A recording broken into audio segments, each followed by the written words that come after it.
श्रद्धा का mobile phone है कहाँ?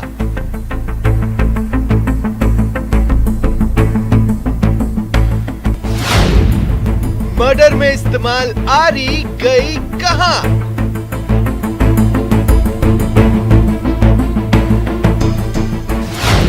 हत्या के बाद फ्लैट में आई लड़की कौन?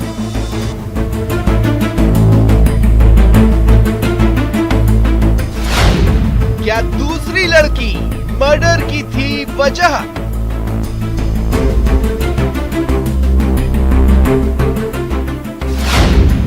कत्ल का मकसद आखिर है क्या?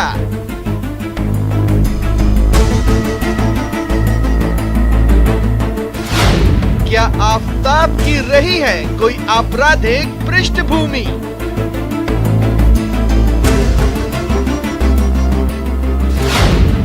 रहा सवाल और खुल जाएगा राज।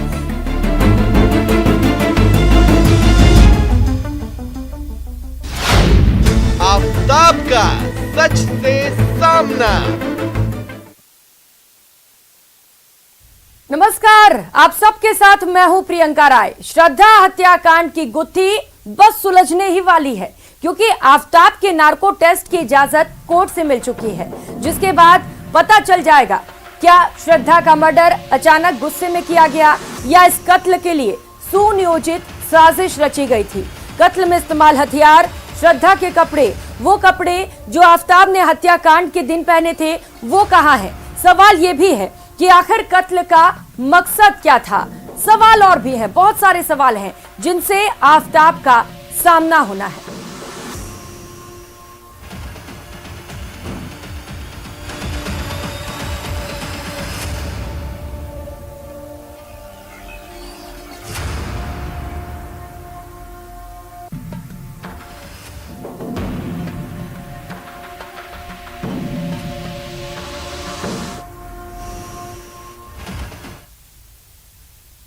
वो सच जिससे अब तक आप अनजान थे, उसका राज बस खुलने ही वाला है। हर वो सवाल जो श्रद्धा के मर्डर केस से जुड़े हैं, उसके जवाब दिल्ली पुलिस को मिलने ही वाले हैं, क्योंकि आफताब अब बोलेगा, नार्को टेस्ट में हर राज खोलेगा और श्रद्धा के मर्डर की हर गुत्थी सुलझ जाएगी।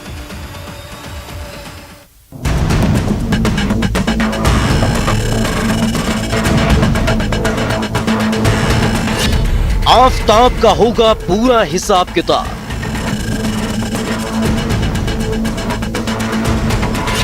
एक टेस्ट खोलेगा मर्डर की राज।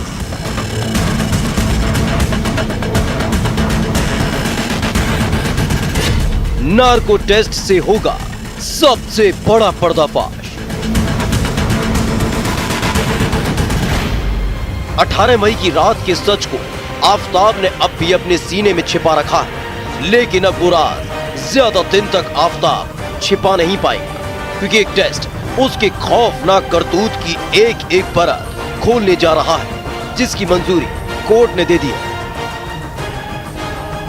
एक तरफ साकेत कोर्ट ने आफताब की रिमांड को 5 दिन बढ़ा दिया, तो वहीं आफताब के नार्को टेस्ट की इजाजत भी दे दी और अब जल्द ही दिल्ली पुलिस इस टेस्ट के जरिए 18 मई की उस खौफनाक रात के बारे में पूरा सच उगलवाएगी, क्योंकि लगातार आफताब अपने बयान के जरिए मामले को उलझाने की कोशिश कर रहा है, जिसकी वजह से अब तक कई सबूत पुलिस के हाथ नहीं लग सके हैं। इसके साथ ये सामने नहीं आ पाया कि आखिर आफताब ने श्रद्धा को बेरहमी से मौत के घाट क्यों उतार दिया। फॉरेंसिक रिपोर्ट के साथ साथ अब पुलिस नार्को टेस्ट भी कराना चाहती है, जिससे इस पूरे मामले की गुत्थी को सुलझाया जा सके और कोर्ट के साथ साथ आरोपी आफताब भी नार्को टेस्ट के लिए राजी हो चुका है। आइए अब आपको नार्को टेस्ट की पूरी प्रक्रिया समझाते हैं। दरअसल नार्को टेस्ट को ट्रुथ सीरम के नाम से भी जानते हैं। इसमें सोडियम पेंटोथल, स्कोपोलामाइन और सोडियम अमाइटल का इस्तेमाल किया जाता है। इसके बाद एनेस्थीसिया के जरिए नार्को टेस्ट होता है। टेस्ट के दौरान जागरूकता कम होती चली जाती है और टेस्ट करवाने वाला फिर मनगढ़ंत जवाब नहीं दे पाता। जो टेस्ट ये लिया जाता है, नार्को सबसे पहले नहीं किया जाता, उससे पहले पॉलीग्राफ टेस्ट कंडक्ट करना होता है, क्योंकि narco is the last test जी। और फिर ये एक अपने आप में बहुत ही complex team structure expertise different discipline से लिए जाते हैं, medical officer, psychiatrist, forensic expert, fitness, ये सारे फैक्टर्स को देखते हुए इसको किया जा सकता है। और फॉरेंसिक लैब फिर हॉस्पिटल, गवर्नमेंट हॉस्पिटल के साथ इस टेस्ट को कंडक्ट करती है। इसके साथ ही पुलिस को इंतजार है फॉरेंसिक रिपोर्ट का, क्योंकि घर के साथ साथ पुलिस ने उस फ्रिज के अंदर से भी सैंपल लिए हैं जिसमें श्रद्धा के शव को रखने का दावा किया गया। तो वहीं सुनसान इलाके से मिली हड्डियों की रिपोर्ट भी आनी बाकी है। यानी अब आफताब का बचना नामुमकिन है, क्योंकि उस पर जांच का फंदा तेजी से कसता जा रहा है।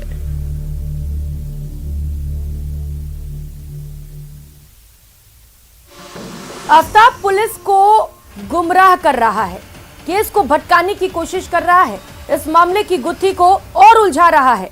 लेकिन अब उसकी होशियारी नहीं चलेगी, क्योंकि साकेत कोर्ट ने 5 दिन के भीतर आफताब का नार्को टेस्ट करने का आदेश दिया है। इधर दिल्ली पुलिस भी तैयार है। आफताब से पूछने के लिए सवालों की पूरी लिस्ट तैयार कर ली गई है। 11 सवाल और श्रद्धा हत्याकांड के हर राज का हो जाएगा खुलासा।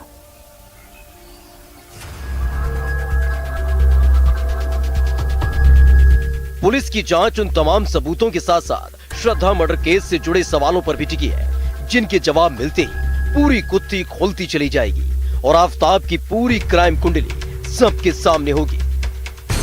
ये वो सवाल है जिनका जवाब आफताब के खौफनाक जुर्म की परत दर परत खोल कर रख देंगे कि अगर वाकई श्रद्धा की हत्या आफताब ने किसी मकसद से की है तो वो मकसद है क्या, और उसने इसके लिए कैसे साजिश रची, और अगर ये वारदात गुस्से में अंजाम दी गई तो इतने गुस्से की वजह क्या थी। कत्ल की साजिश। पुलिस की जांच में अब तक सामने आया है कि इस वारदात को 18 मई की रात को आफताब ने अंजाम दिया था, लेकिन इसकी तैयारी वो पहले से कर रहा था। इससे पहले भी उसने एक बार श्रद्धा को मारने की कोशिश की थी, लेकिन उस वक्त श्रद्धा रोने लगी थी, इसलिए उसने अपने प्लान को अंजाम नहीं दिया था। लेकिन 18 मई को झगड़े के बाद श्रद्धा की गला दबाकर हत्या कर दी। आफताब की कुंडली खंगालना शुरू करी तो पुलिस को पता चला कि आफताब मुंबई में बतौर शेफ भी काम कर चुका है और उसे इस बात की अच्छी खासी जानकारी थी कि अलग अलग तरह के मांस को किन हथियारों से काटा जाता है। यही वजह है कि श्रद्धा के कत्ल को अंजाम देने के बाद आफताब बाजार गया और वहां से वो उसी तरह का खास हथियार लेके आया और उसके बाद उसने बाथरूम के अंदर श्रद्धा के 18 से 20 टुकड़े कर डाले। हत्या का मकसद। दिल्ली पुलिस इस बात को भी खंगाल रही है कि आखिर किस मकसद से आफताब ने इस हत्याकांड को अंजाम दिया, क्योंकि रिलेशन में आने के बाद आफताब के कहने पर ही श्रद्धा मुंबई से दिल्ली आई थी। लेकिन सवाल है कि आफताब का दूसरी लड़की से अफेयर हो गया था या फिर वो श्रद्धा के साथ रिलेशन से ऊब चुका था, क्योंकि जिस बेरहमी से इस हत्याकांड को अंजाम दिया गया वो बताता है कि आफताब श्रद्धा को लेकर बेहद गुस्से में था। आफताब का चल रहा था अफेयर। जांच के दौरान सामने आया था कि जिस डेटिंग ऐप के जरिए श्रद्धा और आफताब मिले थे, उस ऐप का इस्तेमाल लगातार आफताब कर रहा था और कई लड़कियों से उसकी दोस्ती भी थी, जिसकी जानकारी श्रद्धा को भी हो गई थी, जिसके बाद श्रद्धा और आफताब में झगड़ा होता रहता था। लिव इन से ऊब गया आफताब। ये सवाल इसलिए जरूरी हो जाता है क्योंकि आफताब का श्रद्धा के अलावा भी कई लड़कियों से अफेयर चल रहा था, तो वहीं दूसरी तरफ लगातार श्रद्धा आफताब पर शादी का दबाव बना रही थी। लेकिन आफताब का श्रद्धा से शादी करने का मन नहीं था। तो क्या वाकई आफताब श्रद्धा के साथ लिव इन वाले रिश्ते से ऊब चुका था? गुस्से में कत्ल। पूछताछ के दौरान खुद आफताब ने कबूल किया है कि वो श्रद्धा का कत्ल नहीं करना चाहता था, बल्कि झगड़े के दौरान मारपीट होने लगी और फिर उसने श्रद्धा का गला दबा दिया था, जिससे श्रद्धा की मौत हो गई। लेकिन सवाल है कि क्या वाकई आफताब इतना गुस्से वाला था कि उसने गुस्से में ही श्रद्धा की जान ले ली? क्योंकि पूछताछ में पता चला कि वो एक बार अपने मकान मालिक पर भी सिर्फ गेट खटखटाने को लेकर भड़क गया था। नशे का आदी आफताब। पुलिस की पूछताछ में आफताब ने बताया कि वो नशा करने का आदी था और 18 मई को भी जब उसमें और श्रद्धा के बीच में झगड़ा हुआ था तो वो नशे में ही था, जिसके बाद वो गुस्से में बाहर चला गया था। आफताब घर से बाहर जाकर भी नशा कर रहा था और घर आकर भी उसने नशा किया। इस बात को लेकर आफताब और श्रद्धा के बीच काफी झगड़ा हुआ और उसके बाद आफताब ने अपना आपा खो दिया और गला दबाकर श्रद्धा की हत्या कर दी। झगड़े की वजह बेरोजगारी। श्रद्धा एक पढ़ी लिखी लड़की थी। वो घर पर ही रहता था। इस दौरान सिर्फ नशा करता था या फिर डेटिंग ऐप पर लड़कियों से चैट करता था, बताया जा रहा है, जिसको लेकर दोनों के बीच कई बार झगड़ा भी हुआ था। आफताब मेडिकल डिसऑर्डर का शिकार, जो अब तक की पूछताछ में सामने आया, उससे साबित होता है कि ये कत्ल या तो साजिश है या फिर वाकई आफताब मानसिक रूप से विक्षिप्त है, जिसकी वजह से उसने श्रद्धा की एक मामूली झगड़े की वजह से बेरहमी से हत्या कर दी। पुलिस खंगाल रही क्राइम कुंडली। फिलहाल पुलिस आफताब के बैकग्राउंड को खंगाल रही है, जिससे उसके बारे में पता चल सके कि आखिर आफताब श्रद्धा से मिलने से पहले क्या करता था। यही नहीं, पुलिस को आफताब के घर वालों की भी तलाश है, जो इस हत्याकांड के बाद से फरार चल रहे हैं। दबाव में थी श्रद्धा। इस बात का दावा कई बार श्रद्धा के दोस्त ने किया कि कैसे आफताब किसी न किसी बात को लेकर श्रद्धा को मारता पीटता था, जिसका सबूत भी सामने आया है, जिसमें श्रद्धा के चेहरे पर चोट के कई निशान हैं। बताया जाता है कि श्रद्धा ने कई बार अपने दोस्तों से इस रिश्ते से बाहर आने की बात कही थी। आखिरकार श्रद्धा आफताब के रिश्ते से बाहर क्यों नहीं आ पा रही थी? क्या आफताब श्रद्धा को ब्लैकमेल कर रहा था? क्या ऐसी बात थी जो श्रद्धा आफताब से दूर नहीं हो पा रही थी? ये वो सवाल है जिनके जवाब फिलहाल दिल्ली से लेकर मुंबई पुलिस खंगाल रही है, और हर एक सवाल का जवाब बाहर आते ही आफताब के खूंखार इरादों से पर्दा हट जाएगा। आफताब की क्राइम फाइल्स का एक एक पन्ना खुलने लगा है। एक के बाद एक नए खुलासे हो रहे हैं। अब पता चला है कि आफताब ने नशे के ओवरडोज में श्रद्धा को मौत की नींद सुलाया था, और कहा तो ये भी जा रहा है कि आफताब श्रद्धा से इस कदर नफरत करने लगा था कि गुस्से में उसे मार डाला।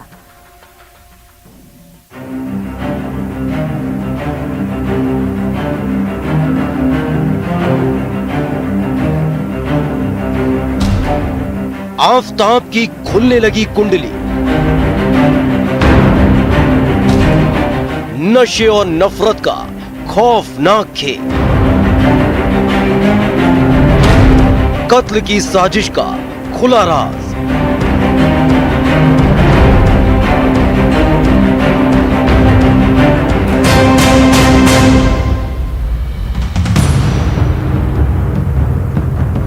आफताब ने जिस बेरहमी से श्रद्धा को मौत के घाट उतारा और फिर सबूत मिटाता चला गया, उसने हर किसी को सन्न कर दिया है कि हत्या के बाद श्रद्धा के शव के कई टुकड़े किए और धीरे धीरे हर एक टुकड़े को ठिकाने लगाता चला गया। जगह मेहरौली, दिल्ली। ये वो इलाका है जहां मुंबई से आने के बाद श्रद्धा और आफताब रहने लगे थे। इसी इलाके के एक छोटे से मकान में अपना आशियाना बसा लिया था और श्रद्धा की जिंदगी आफताब के इर्द गिर्द ही बस कर रह गई थी।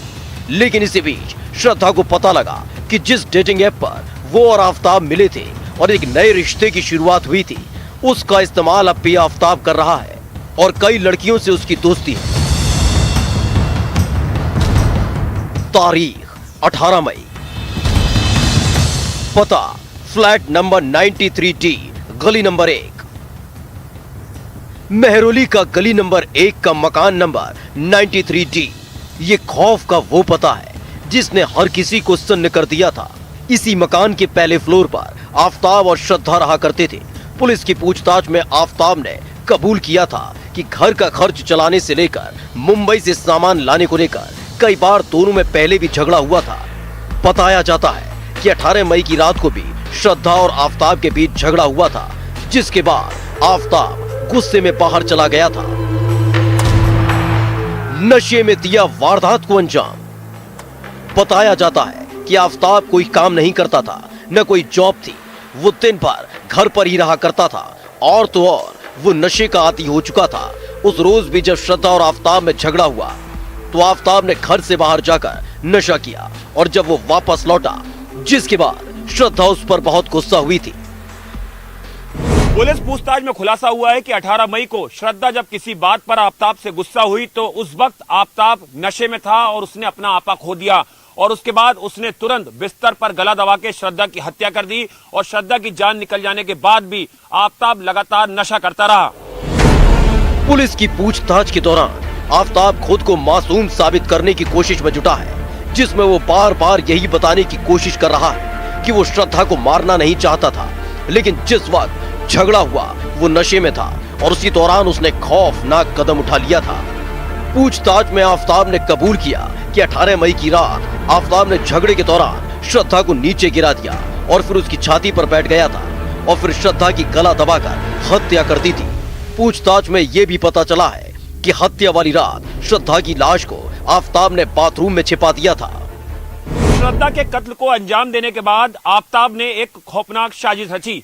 ये साजिश थी मौकाए वारदात से सबूतों को मिटाने की, जिसके लिए उसने अपने लैपटॉप से इंटरनेट का सहारा लिया और उस इंटरनेट के जरिए वो लगातार इंसानी खून के धब्बे घर से कैसे मिटाए जाते हैं ये तलाश करने लगा। यही नहीं, उसने इंटरनेट के जरिए एक खास तरह के एसिड के बारे में पता करा, जिस एसिड को उसने बाजार से खरीद कर लाया और उसके बाद उससे पूरे घर को साफ कर दिया। यही वजह थी कि एफएसएल टीम को घर से कोई सबूत बरामद नहीं हुआ है।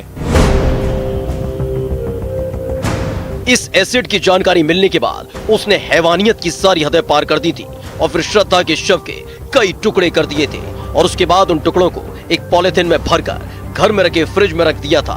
आफताब ने प्लानिंग बनाई थी कि वो रोज दिल्ली के अलग अलग हिस्से में श्रद्धा के शव का एक एक टुकड़ा फेंकेगा और इस तरह पूरी लाश को ठिकाने लगा देगा। तो वहीं हत्या वाली पूरी रात आफताब घर को सल्फर हाइपोक्लोरिक एसिड से साफ करता रहा।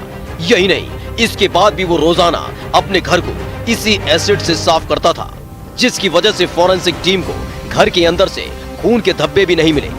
लेकिन अभी उस खौफनाक रात के कई और राज सामने आने बाकी हैं, जो फॉरेंसिक रिपोर्ट के साथ साथ आफताब के नार्को टेस्ट के बाद सामने आ पाएंगे।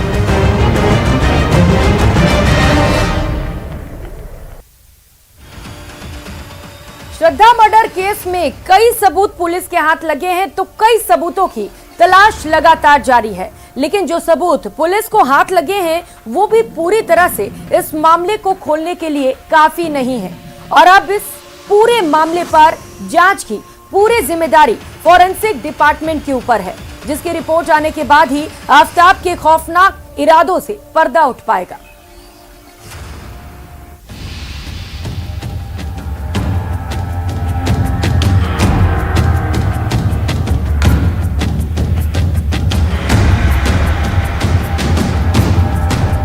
इस चेहरे को देखकर कोई बता नहीं सकता कि ये इतनी खौफनाक साजिश रच सकता है, जिसको सुलझाने में पुलिस के भी पसीने छूट जाएं। 6 महीने तक उस वारदात को अंजाम देने के बाद उसी घर में आराम से रहता रहा आफताब।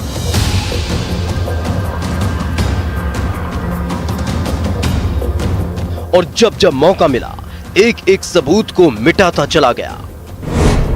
6 महीने और 6 सबूत गायब।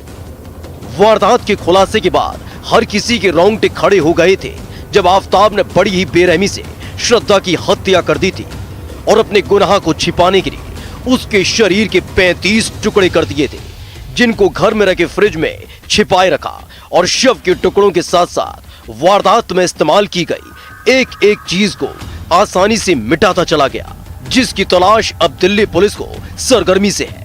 तो वही फॉरेंसिक टीम भी मिले सबूतों की जांच में जुटी हुई है, जिससे इस खौफनाक वारदात के हर पहलू से पर्दा उठाया जा सके। जंगल से मिली 13 हड्डियां किसकी?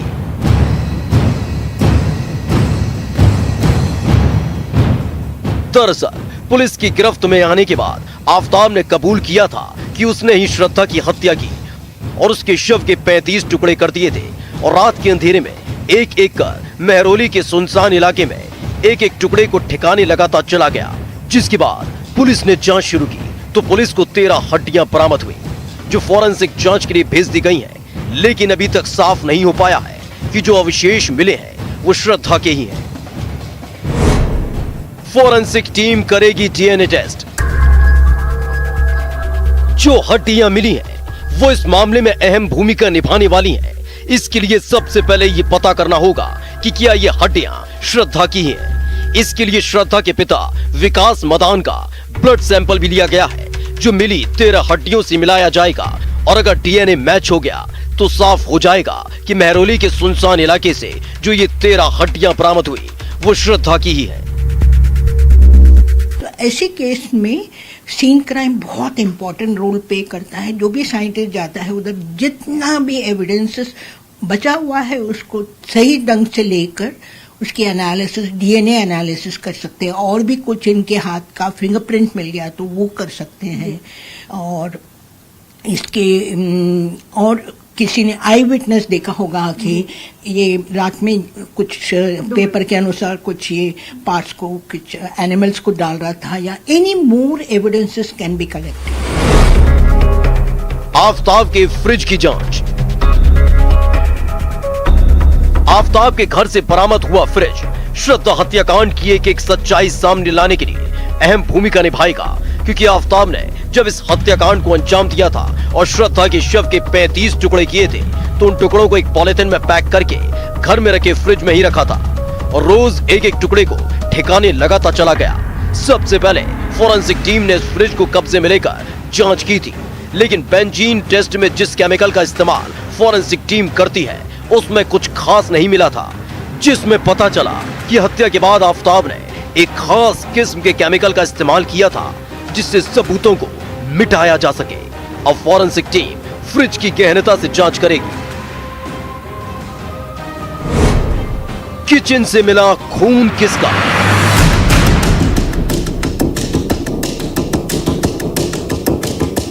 जिस घर में वारदात को अंजाम दिया गया उस घर के कोने कोने में फोरेंसिक टीम ने बेंजीन टेस्ट किया था। जिस बिस्तर पर श्रद्धा का गला दबाकर और फिर बेरहमी से मौत के घाट उतारा गया था वहां से कुछ भी नहीं मिला, लेकिन किचन के लोअर शेल्फ में खून के धब्बे मिले हैं, जिसका फोरेंसिक टीम ने सैंपल ले लिया है और जांच के लिए भेज दिया है, जिसमें यह पता लगाने की कोशिश होगी कि आखिर ये खून किसका है। वारदात में इस्तेमाल आरी गायब। दिल्ली पुलिस की गिरफ्त में जरूर आरोपी आफताब है, लेकिन इस वारदात से जुड़े कई सबूत अभी तक पुलिस के हाथ नहीं लगे हैं, जिसमें सबसे अहम सबूत है वो हथियार जिससे श्रद्धा को मौत के घाट उतारा गया और फिर उसके शरीर के 35 टुकड़े आफताब ने किए थे। दिल्ली पुलिस उस आरी को बरामद करने में जुटी हुई है, लेकिन अभी तक पुलिस को वो आरी नहीं मिल पाई है।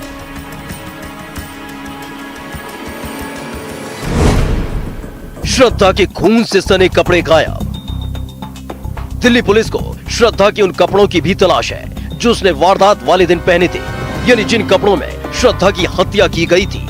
पूरे घर को खंगालने के बाद भी पुलिस को वो कपड़े नहीं मिले, जिसके बाद पुलिस की पूछताछ में आफताब ने कबूल किया कि उसने वो कपड़े कूड़े की गाड़ी में फेंक दिए थे। यही नहीं, वारदात वाले दिन जो कपड़े खुद आफताब ने पहने थे वो भी उसने कूड़े की गाड़ी में फेंकने की बात कबूल की थी, जिसकी तलाश दिल्ली पुलिस कर रही है। दिल्ली पुलिस के साथ साथ श्रद्धा मर्डर केस की जांच फोरेंसिक रिपोर्ट के आने पर टिकी हुई है, जिससे 6 महीने पहले अंजाम दी गई इस वारदात की एक एक परत खुलकर सामने आ सके।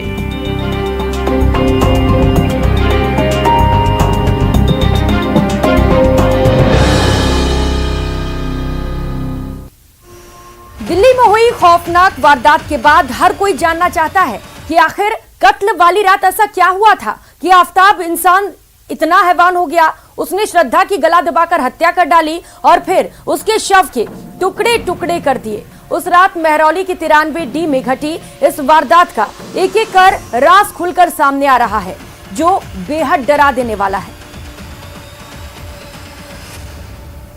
पहले श्रद्धा को बेरहमी से पीटा,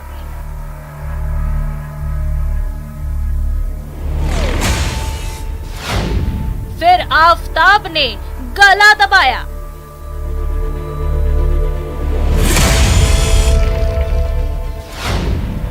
हत्या के बाद भी करता रहा हैवानियत।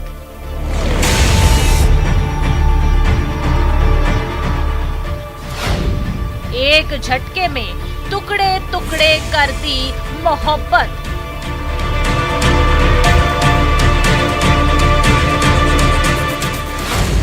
कत्ल की वो खौफनाक रात।